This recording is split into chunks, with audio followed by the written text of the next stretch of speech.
You know what fucking bothers me? Comments like this.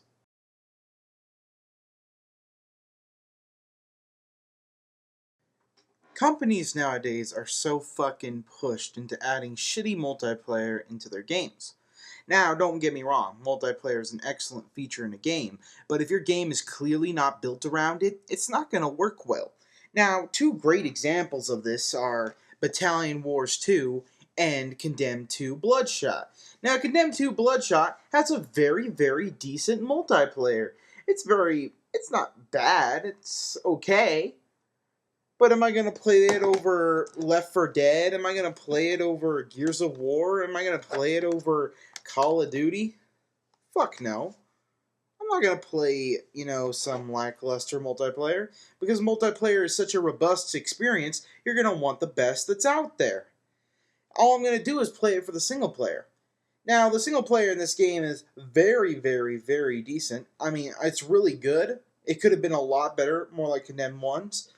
But imagine if they pumped all that money that they spent making that okay multiplayer into the single player. It would have been amazing. But they had to add a shitty multiplayer because of this new trend where a lot of fucking, I don't know, casual gamers or something only buy games if they have multiplayer. I'm sorry, but, it's pissing me off. Now, Bioshock 2 has multiplayer. I'm sorry, but Bioshock is not a multiplayer game. I wouldn't even consider it a co-op game. I would never want fucking co-op in Bioshock. Are you kidding me? It's such a robust, single-person experience. You're experiencing it. I don't see how that multiplayer is going to work. I think the multiplayer is going to be complete and utter shit, and they shouldn't even waste their time on it. They shouldn't. It would be a much better game probably if they just spent the money from that shitty multiplayer. Because I'm going to tell you right now, Bioshock is no way in hell built for multiplayer. And if this Bioshock is anything like the last Bioshock, the multiplayer is going to suck balls.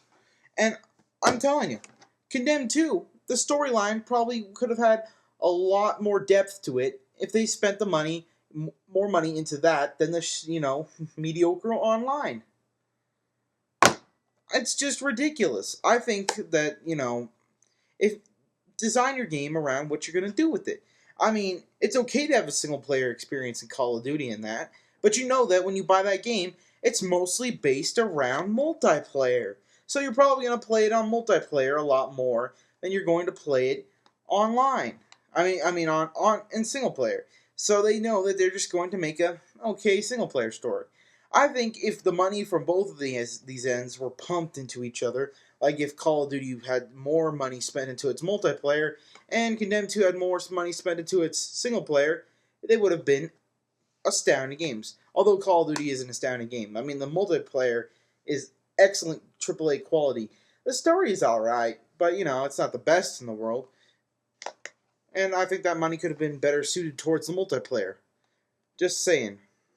That's just what I think. What do you guys think? I think that it's bullshit that people only buy games if they have multiplayer. And this is a very popular trend among new gen gamers who are just hopping to gaming this gen. I mean, honestly, what's wrong with an awesome single player game? Samuel out.